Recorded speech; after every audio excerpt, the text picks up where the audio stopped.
Saludos, les habla Jorge Enrique Berrueta Simancas y tengo el honor de ser trabajador director de nuestro Archivo General de la Nación. Y bueno, nos encontramos en estos espacios de memoria precisamente para reencontrarnos con esa historia de Pichincha. Y qué mejor forma de hacerlo que estando con los documentos de los ilustres próceres de la independencia suramericana, donde se resguardan, bueno, los expedientes de toda esa generación heroica de venezolanos que fue más allá de las fronteras no para conquistar, anexarse territorios, sino precisamente para conquistar la libertad, la independencia de nuestros hermanos países suramericanos, ¿no? De la mano del general Sucre, de la mano del libertador Simón Bolívar, con esa direccionalidad histórica, ¿no? Que bueno, aún persiste y permanece en la memoria de nuestro pueblo, en la memoria de los pueblos hispanoamericanos, de los pueblos latinoamericanos, ¿no?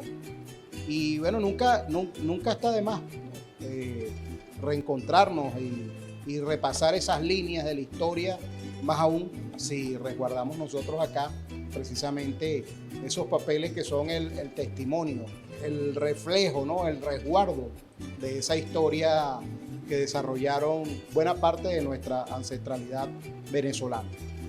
Y siempre es oportuno recordar que precisamente la campaña del sur, liderizada por nuestro gran mariscal de Ayacucho, Antonio José Sucre, rompe un poco con lo que fue el desarrollo de la guerra en Venezuela, ¿no? Ya es un ejército que ha pasado por 11, 12 años de guerra, que ha pasado de la multitud, del tumulto, del desorden, a ser un ejército con una unidad de mando, con una planificación, con una organización. Es un ejército ya experimentado en la guerra y que, bueno, le ha tocado desde Venezuela contener nada más y nada menos que toda esa expedición, entre comillas, llamada por los españoles pacificadora, que venía a controlar todos los movimientos independentistas en todo el sur de América, y bueno, fue precisamente en Venezuela que se logró contenerlos, ¿no?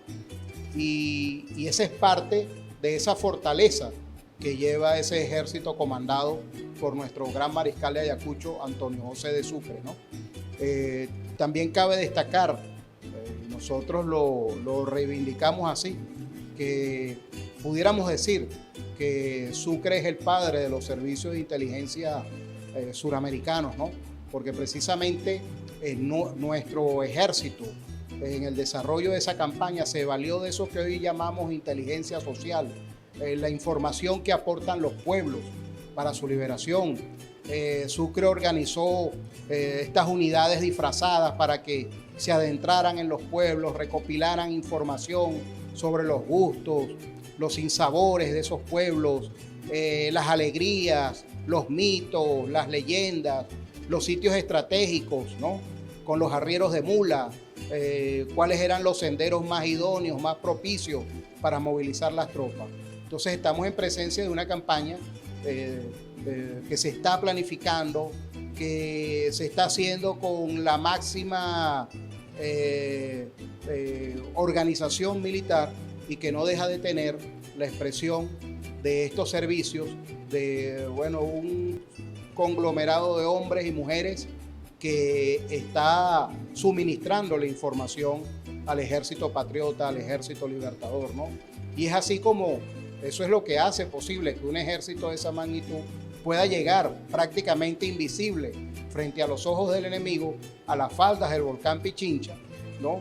Y bueno, ya digamos que era tarde cuando el ejército español dio los alertas, pues ya el ejército se había posicionado, la ciudad fue informada, incluso les puedo decir por las memorias, los cruces de información, ¿no? Que han quedado de lo que es el desarrollo de la actividad militar.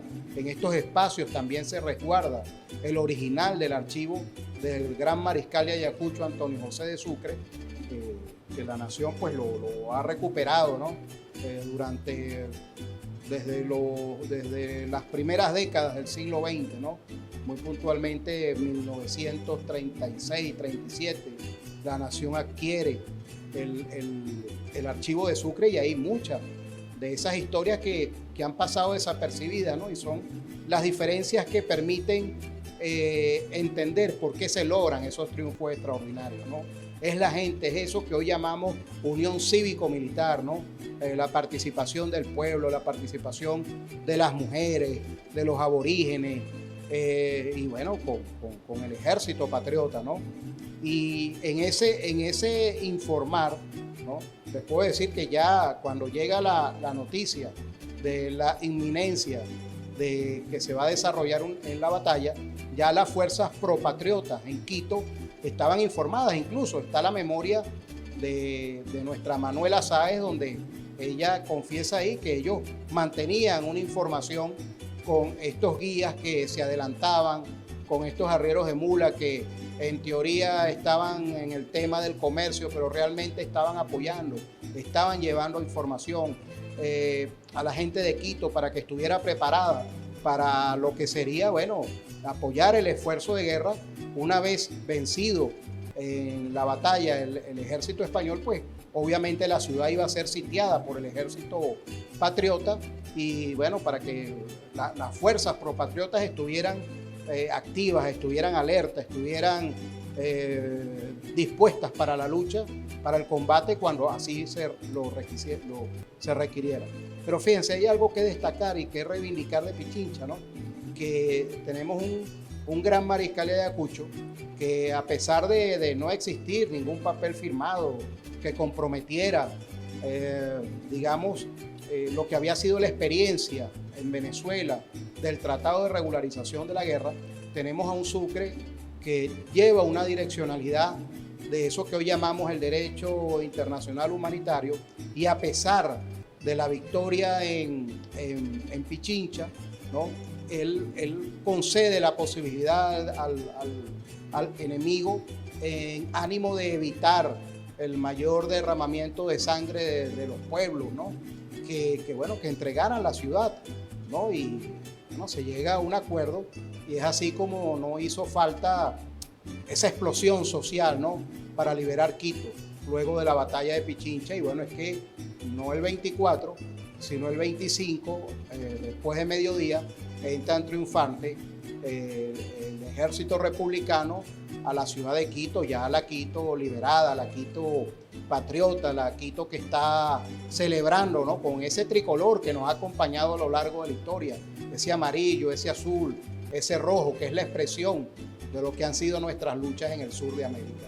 Entonces, hablar de Pichincha, hablar de esa batalla extraordinaria, es hablar de un pueblo que fue más allá, de un pueblo que no se expande para conquistar, para anexarse territorio. Es hablar de un pueblo que quiere ser libre, de un pueblo que se construye día a día, y un pueblo que entendió que eso solamente era posible en el marco de una república, ¿no? Y bueno, aquí estamos hoy, sus hijos, años después, muchos años después, un paso al frente, bueno, haciendo historia. Sucre, cuando supe que estuviste en Ayacucho con tu espada y tu valor, iba desbrozando sendas para romper las cadenas que tenía el Ecuador. Y tu amistad y tu nobleza hizo menor la tristeza de nuestro libertador. Y tu amistad y tu nobleza hizo menor la tristeza de nuestro